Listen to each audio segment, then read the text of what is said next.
Hello everyone, ট্রান্সলেশনের আরও একটি নতুন ক্লাসে সকলকে স্বাগত। যারা প্রথম থেকে ক্লাসটি দেখছো কোনো রকম স্কিপ না করে ক্লাসটি দেখতে থাকো, কারণ এই নতুন সিরিজের যে সমস্ত ট্রান্সলেশনগুলো করাচ্ছি এগুলো ভেরি ইম্পর্ট্যান্ট এবং আপকামিং যে সমস্ত এক্সামে ট্রান্সলেশন আছে সেখানে খুবই ইম্পর্ট্যান্ট।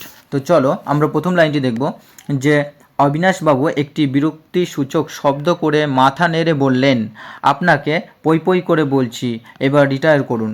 তো অবিনাশবাবু একটি বিরক্তিসূচক শব্দ করে এখানে এটি কিন্তু ইনকমপ্লিট ভার্ভ এবং তো এর জন্য আমরা পার্টিসিপল ফর্ম করে নেব। আর এখানে রয়েছে নেড়ে, তো মাথা নেড়ে এটাও কিন্তু ইনকমপ্লিট, অর্থাৎ এটাকেও আমরা পার্টিসিপল ফর্মে করে নেব। আর বললেন এখানে কিন্তু V2 অর্থাৎ ভার্বের সেকেন্ড ফর্ম। আর বাদবাকি এখানে যেটা আছে এটা আমরা তো পই পই করে বলছি, অর্থাৎ পই পই করে বলতে এখানে আমরা কি বারবার করে বলছি, বারবার যেটা সেটা হচ্ছে পই পই করে বলা, অর্থাৎ সাহিত্যের ভাষা। তো বলছি দেখে আমরা বুঝতে পারছি এখানে কি আমরা প্রেজেন্ট কন্টিনিউয়াস টেন্স ব্যবহার করব, যার গঠন হচ্ছে subject am is are V এর 1 নম্বর ফর্মের সাথে আইএনজি যোগ অবজেক্ট দেন রিমেইনিং। তো সেইভাবে চলো শুরু করব। তো লাইনটি প্রথমে আমরা ঠিক এইভাবে লিখতে পারবো বা লিখি যে অবিনাশবাবু মেকিং অ্যান ইরিটেটিং সাউন্ড, অর্থাৎ একটি বিরক্তিসূচক শব্দ করে, অ্যান্ড নডিং হিজ হেড এবং তার মাথা নেড়ে, তাহলে বিরক্তিসূচক শব্দ করে এবং মাথা নেড়ে কি সেইড বললেন, কি বললেন যে আই অ্যাম ইমপ্লোরিং ইউ, আমি আপনাকে অনুনয় বিনয় করছি বা আমি আপনাকে রিকোয়েস্ট করছি কি রিপিটেডলি বারবার, অর্থাৎ পই পই করে, টু রিটায়ার নাও, এখন আপনি কি অবসর গ্রহণ করুন বা আপনি রিটায়ার করুন। তো এইভাবে কিন্তু আমরা সেন্টেন্সটিকে লিখব। তো এখানে এই সেন্টেন্সটিকে আমরা অন্যরকমভাবেও লিখতে পারি, সেটা কিভাবে লিখতে পারি চলো। তো এখানে কিন্তু যে অবিনাশবাবু মেকিং অ্যান ইরিটেটিং সাউন্ডের পরিবর্তে আমরা লিখতে পারি যে মেকিং অ্যান অ্যানয়িং সাউন্ড বা বলতে পারি যে মেকিং অ্যান্ড কি পেস্টারিং সাউন্ড। তো এইভাবেও কিন্তু আমরা অল্টারনেটিভ সেন্টেন্স তৈরি করতে পারবো। তো এখানে ইরিটেটিং বলতে পারি, অ্যানয়িং বলতে পারি, পেস্টারিং বলতে পারি। আর নডিং হচ্ছে কি এখানে মাথা নাড়া, আর এখানে হচ্ছে নডিং হিজ হেড বা আমরা বলতে পারি কি শেকিং হিজ হেড, অর্থাৎ তার মাথা নেড়ে, বা আমরা বলতে পারি এটা কি স্টায়ারিং হিজ হেড অর্থাৎ মাথা নেড়ে। তো নডিং, শেকিং, স্টায়ারিং আমরা যেটা খুশি লিখতে পারবো। আর এখানে আমরা কি বললাম ইমপ্লোরিং হচ্ছে কি আই অ্যাম ইমপ্লোরিং ইউ, আমি আপনাকে অনুনয় বিনয় করছি, বা আমরা বলতে পারি কি আই অ্যাম বেগিং ইউ, অনুনয় বিনয় করা, বা আই অ্যাম কি বিসিচিং ইউ। সুতরাং এইভাবে কিন্তু আমরা আরও এক্সট্রা সেন্টেন্স বানাতে পারবো। আরও যত বেশি লিখব তত বেশি কিন্তু আমাদের ভোকাব ইনক্রিজ হবে, তত বেশি আমাদের মধ্যে যে লেখার যে প্রবণতা বা লেখার যে দক্ষতা সেটা কিন্তু বাড়বে। আর রিপিটেডলি হচ্ছে কি বারংবার, যেটাকে আমরা এগেইন অ্যান্ড এগেইনও বলতে পারি, এগেইন অ্যান্ড এগেইন অর্থাৎ বারবার, বা আমরা কন্টিনিউয়ালিও বলতে পারি, অর্থাৎ বারবার। তো এইভাবে কিন্তু আমরা লিখব।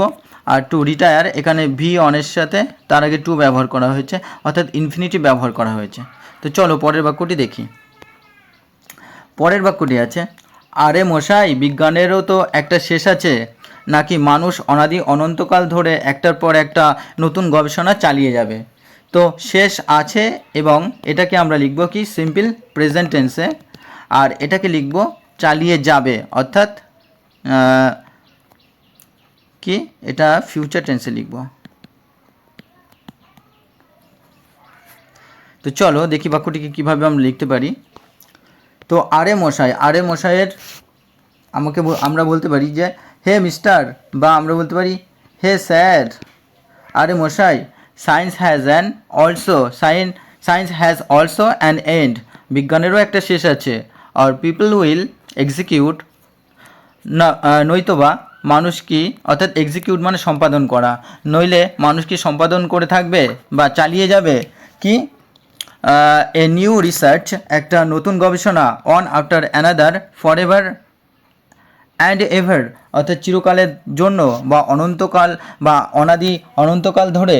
তো এইভাবে কিন্তু আমরা লিখতে পারবো।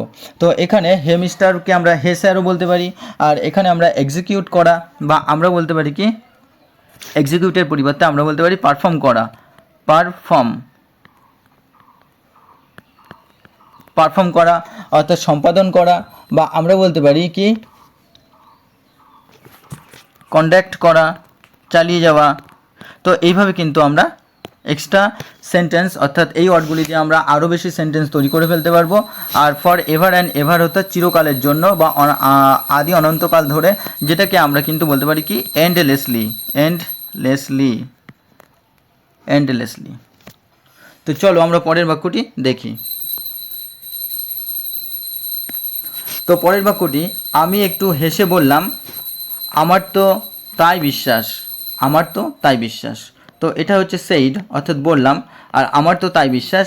তো আমার তো সেরকমই বিশ্বাস হয়, এরকম আমরা লিখব, অর্থাৎ এটা আবার সিম্পল প্রেজেন্ট টেন্সে লিখব। তো চলো দেখি কিভাবে লেখা যায়। তাহলে বাক্যটিকে আমরা ঠিক এইভাবে লিখব যে আই সেইড আমি বললাম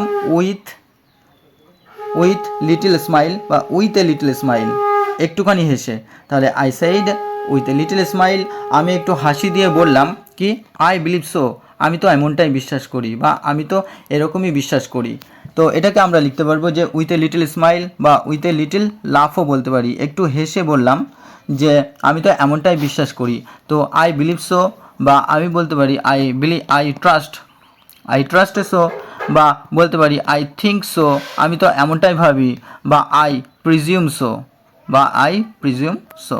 সুতরাং এইভাবে আরও এক্সট্রা ওয়ার্ডের মাধ্যমে এক্সট্রা সেন্টেন্স তৈরি করতে পারবো। তো তোমরা এগুলো লিখে নিও, যত বেশি লিখবে তত বেশি ভোকাব ইনক্রিজ হবে এবং তত বেশি কিন্তু ট্রান্সলেশনে দক্ষতা আসবে, এবং তোমাদের যে 1 ঘন্টায় 6টা রাইটিং লিখতে হয় সেখানে কিন্তু তোমাদের মনোবল অনেকটাই বাড়াবে ট্রান্সলেশনের ক্ষেত্রে। আর সর্বদা চেষ্টা করবে ট্রান্সলেশন এনিহাও তোমাদের কমপ্লিট করে আসতে হবে 2টো ট্রান্সলেশন। তো চলো পরের বাক্যটি দেখি। পরের বাক্যটি আছে মানুষের জিজ্ঞাসার শেষ নেই, অর্থাৎ মানুষের জানার শেষ নেই বা প্রশ্ন করার শেষ নেই। তো এটাও আমরা সিম্পল পাস্ট টেন্সে লিখব। চলো, তো এই বাক্যটিকে আমরা ঠিক এইভাবে লিখব যে people have no end of ask, অর্থাৎ মানুষের জিজ্ঞাসার শেষ নেই, বা আমরা বলতে পারি কি people have no end of questions, অর্থাৎ মানুষের প্রশ্নের শেষ নেই। তো আমরা কিন্তু এইভাবে অল্টারনেটিভলি আরও অনেকগুলো সেন্টেন্স তৈরি করতে পারবো। আর পিপল হ্যাভ নো এন্ড, বা আমরা এটাকে নো কনক্লুশনও বলতে পারি, নো কনক্লুশন। সুতরাং এইভাবে আমরা আরও অনেক সেন্টেন্স তৈরি করতে পারবো। তো চলো পরের বাক্যটি দেখি। পরের বাক্যটি আছে কি মানুষের না থাকলেও আপনার জিজ্ঞাসার অন্তত সাময়িক বিরতি আছে দেখে খুশি হলাম, বা সাময়িক বিরতি আছে এটা দেখে খুশি হলাম। তাহলে কীভাবে লিখব? তো চলো, তো যখন কোনো কিছু থাকলেও, অর্থাৎ এরকম যদি কন্ডিশন বোঝায় যে যদিও আছে বা যদিও থাকে এরকম যদি বোঝায়, তো সেই ক্ষেত্রে আমরা কী ব্যবহার করবো? Even though people do not have, যদিও মানুষের নেই কি বা মানুষের আছে বলে মনে হয় না এমনটাই বোঝাচ্ছে এখানে।